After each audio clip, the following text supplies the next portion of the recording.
Hit 96.7 FM special ന്യൂസുമായി ഷാബു.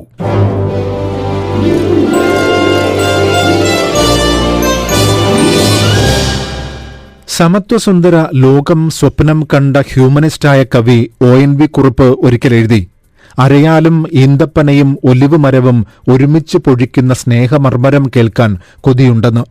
ഈ 3 മരങ്ങളും 3 വ്യത്യസ്ത മതങ്ങളുടെ ചിഹ്നങ്ങളായാണ് ONV കവിതയിൽ പ്രയോഗിച്ചത്. ഇത് 3ഉം ഒരുമിച്ച് പൊഴിക്കുന്ന സ്നേഹമർമരം അതിരുകളില്ലാത്ത മാനവികതയുടെ ആർദ്രഭൂമിയിലായിരിക്കും സംഭവിക്കുക എന്നും കവി വിശ്വസിച്ചു.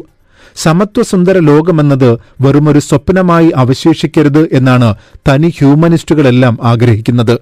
ആ അർത്ഥത്തിൽ സെന്റ് പീറ്റേഴ്സ് ചത്വരത്തിൽ നിന്നും ലിയോ 14 മാർപ്പാപ്പ പറഞ്ഞുവച്ചതും ഹ്യൂമനിസ്റ്റ് ആശയങ്ങളായി മാറുന്നു. നമുക്ക് സമാധാനത്തിൽ ജീവിക്കുന്ന ഒറ്റ ജനതയാവാം എന്ന വാക്ക് സ്നേഹത്തിന്റെ ഒറ്റ വല നെയ്യാനാഗ്രഹിക്കുന്ന മനുഷ്യർക്കെല്ലാം ഉണർവേകുന്നതാണ്. വെറുപ്പും സംഘർഷവും മുറിവുകൾ സൃഷ്ടിക്കുന്ന ഇക്കാലത്ത് ലോക സമാധാനത്തിനായി ഒരുമിച്ച് നിൽക്കണം എന്നായിരുന്നു സ്ഥാനാരോഹണ ചടങ്ങിന് ശേഷം അദ്ദേഹത്തിന്റെ ആഹ്വാനം. സമാധാനത്തിനു വേണ്ടി എപ്പോഴും സംസാരിച്ച ഫ്രാൻസിസ് മാർപ്പാപ്പയ്ക്ക് ശേഷം പുതിയ മാർപ്പാപ്പ വരുമ്പോൾ അദ്ദേഹത്തിന്റെ വാക്കുകളിലും നിറയുന്നത് സ്നേഹത്തിന്റെയും സമാധാനത്തിന്റെയും സൗമ്യവചനങ്ങളാണ്. നമുക്ക് സംഭാഷണങ്ങളിലൂടെയും കൂടിക്കാഴ്ചകളിലൂടെയും പാലങ്ങൾ പണിയാൻ ശ്രമിക്കാം. അത് 2 രാജ്യങ്ങൾ തമ്മിലല്ല, 2 മതങ്ങൾ തമ്മിലുള്ള സംഘട്ടനത്തിൽ മാത്രമല്ല, 2 വ്യക്തികൾ തമ്മിലുള്ള വെറുപ്പിലും നമുക്ക് സംഭാഷണങ്ങളിലൂടെയും കൂടിക്കാഴ്ചകളിലൂടെയും പാലങ്ങൾ പണിയാൻ ശ്രമിക്കാം എന്ന വാക്കർത്ഥവത്താകുന്നു. അങ്ങനെ നമുക്ക് സമാധാനത്തിൽ കഴിയുന്ന ഒറ്റ ജനതയാവാം.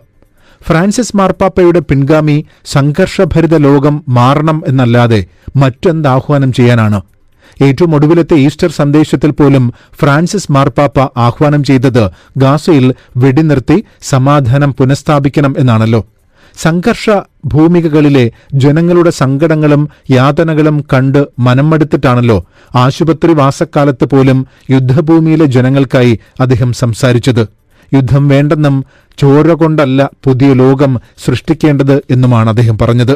എന്നാൽ അദ്ദേഹത്തിന്റെ വിയോഗ സമയത്ത് ഈ സ്നേഹ സന്ദേശങ്ങളെപ്പോലും തെറ്റായി ഉള്ളിൽ കൊണ്ടു നടക്കുന്ന മനുഷ്യരുണ്ടെന്ന് സോഷ്യൽ മീഡിയ അധിക്ഷേപങ്ങളിലൂടെ നമ്മൾ കണ്ടതാണ്. അതാണ് പുതിയ ലോകക്രമം. സമാധാനം ആഗ്രഹിക്കുന്നവരെക്കാൾ കൂടുതൽ ചോര കൊണ്ട് കണക്ക് തീർക്കാൻ കൊതിപൂണ്ട് നിൽക്കുന്നവരാണ്.